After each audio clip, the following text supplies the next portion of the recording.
Hi കൂട്ടുകാരെ, ചോളപ്പൊടി കൊണ്ടുള്ള ഒരു വിഭവമാണ് ഇന്ന് പരിചയപ്പെടുത്തുന്നത്. മഞ്ഞ നിറത്തിൽ നമുക്ക് പണ്ടൊക്കെ അംഗനവാടികളിൽ നിന്നും ഉപ്പുമാവായി ഇത് ലഭിച്ചിരുന്നു. കുട്ടികളിൽ ശരീരപുഷ്ടി വർദ്ധിപ്പിക്കാൻ ഇത് സഹായിക്കുമെന്നതിനാൽ എല്ലാ ബാലവാടികളിലും അംഗനവാടികളിലും ഇത് ഉപ്പുമാവാക്കി കൊടുത്തിരുന്നു. ചെറുപ്പകാലത്ത് ഇത് ധാരാളം കഴിച്ചിട്ടുണ്ട്. ഇതിൻ്റെ സ്വാദ് ഇപ്പോഴും നാവിൽ തന്നെ ഉണ്ട്.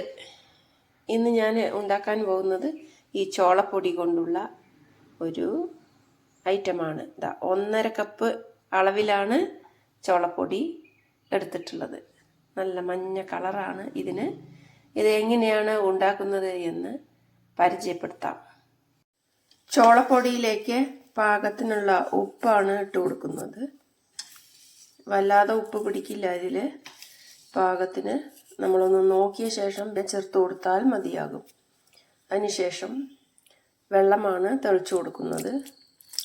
ഇനി ഇത് നല്ല പോലെ ഒന്ന് കുഴച്ചെടുക്കാം. നല്ല പോലെ എല്ലാ ഭാഗത്തും വെള്ളം എത്തും വിധം കുഴച്ചെടുക്കാം. ഇപ്പം ഞാനിത് കുഴച്ചെടുത്തിരിക്കുകയാണ്. ഇനി ഇതൊരു 10 മിനിറ്റ് ഇങ്ങനെ ഇരിക്കട്ടെ. ചോളപ്പൊടി എല്ലാ സൂപ്പർ മാർക്കറ്റുകളിലും വാങ്ങിക്കാൻ കിട്ടും. ഒരു പാൻ അടുപ്പത്ത് വെച്ചിട്ടുണ്ട്. 3 ടീസ്പൂൺ അളവിൽ വെളിച്ചെണ്ണയാണ് ഒഴിച്ചു കൊടുത്തിട്ടുള്ളത്. അതിലേക്ക് ഒരു വലിയ സവാള ഇതുപോലെ അരിഞ്ഞിട്ടുണ്ട്. 2 പച്ചമുളകും വട്ടത്തിൽ അരിഞ്ഞിട്ടുണ്ട്. അത് നമുക്കിതിലേക്ക് ഇട്ട് കൊടുക്കാം. ഇതൊന്ന് മൊരിച്ചെടുക്കാം. പച്ചമുളക് ഇങ്ങനെ മൂത്ത് വന്നിട്ടുണ്ട്. കരിയാൻ പാടില്ല. ഈ ഒരു പരുവത്തിൽ നമുക്കിത് തീ ഓഫാക്കാം. അതിനുശേഷം ഇത് നമുക്ക് കുഴച്ച് വെച്ചിട്ടുള്ള പൊടിയിലേക്ക് ചേർത്ത് കൊടുക്കുക. 10 മിനിറ്റിന് ശേഷം ഞാൻ പൊടി വീണ്ടും ഒന്ന് വെള്ളം തളിച്ചു കൊടുത്ത് കുഴച്ചെടുത്തിട്ടുണ്ട്. ഇപ്പോൾ ഇങ്ങനെ ഒരു പരുവായിട്ടുണ്ട്. ഇനി ഇതിലേക്ക് ഞാൻ ചേർത്ത് കൊടുക്കാൻ പോകുന്നത് അരമുറി നാളികേരം ഇങ്ങനെ ചിരവി എടുത്തതും കൂടെ തന്നെ നമ്മൾ വറുത്തെടുത്ത സവാളയും പച്ചമുളകുമാണ്. അത് ഇതിലേക്ക് ചേർത്ത് കൊടുത്ത് നല്ല പോലെ ഒന്ന് കുഴച്ചു കൊടുക്കാം. ഉള്ളിയും പച്ചമുളകും തേങ്ങയും ഒക്കെ ചേർത്ത് നല്ല പോലെ ഞാൻ കുഴച്ചെടുത്തിട്ടുണ്ട്. ഇപ്പോൾ ഇങ്ങനെ ആയി. നല്ല പോലെ പഴുത്ത 2 റോബസ്റ്റയുടെ പഴമാണ് എടുത്തിട്ടുള്ളത്. ഇനി ഈ പഴം നമുക്ക് തോല് കളഞ്ഞ് ചെറുതാക്കി അരിഞ്ഞെടുക്കാം. ഇങ്ങനെ നല്ല നൈസിൽ വേണം റോബസ്റ്റ പഴം അരിഞ്ഞെടുക്കാൻ. ചിപ്സ് പോലെ ഇത്രയും നൈസായിരിക്കണം ഇതിൻ്റെ നുറുക്കുന്ന സ്റ്റൈൽ. ഇനി നമുക്ക് ഈ ഒരു മിശ്രിതം പുട്ടുകുടത്തിൻ്റെ ഈ കുറ്റിയിലേക്ക് നിറച്ചു കൊടുക്കാം. ഞാനിപ്പോൾ പുട്ടുകുടത്തിൻ്റെ ഈ കുറ്റിയിലേക്ക് അരഭാഗത്തോളം ഇത് നിറച്ചു കൊടുത്തിട്ടുണ്ട്.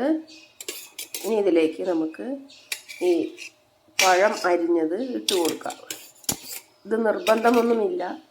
ഇതിനൊരു പ്രത്യേക ടേസ്റ്റാണ്. ഇനി ഇതിൻ്റെ മേലെ വീണ്ടും ഈ മിശ്രിതം നിറച്ചു കൊടുക്കുക.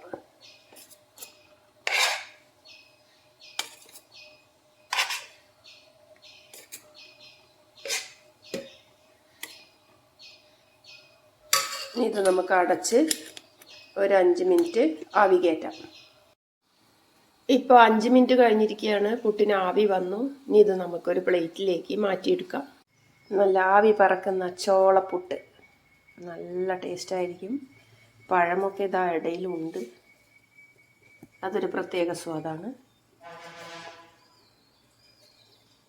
കൂട്ടുകാരെ, 1.5 കപ്പ് പൊടിയിൽ 2 വലിയ കുറ്റി പുട്ട് കിട്ടും. ഇതിന് കറിയുടെ ആവശ്യമില്ല.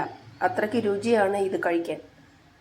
പക്ഷെ ഒരു കാര്യം പ്രത്യേകം ശ്രദ്ധിക്കണം, ഉപ്പ് കൂടാൻ പാടില്ല. പൊടിയിൽ തന്നെ കുറച്ചൊരു ഉപ്പ് രസമുള്ളത് കൊണ്ട് വളരെ കുറച്ച് ഉപ്പേ ഇടാൻ പാടുകയുള്ളൂ.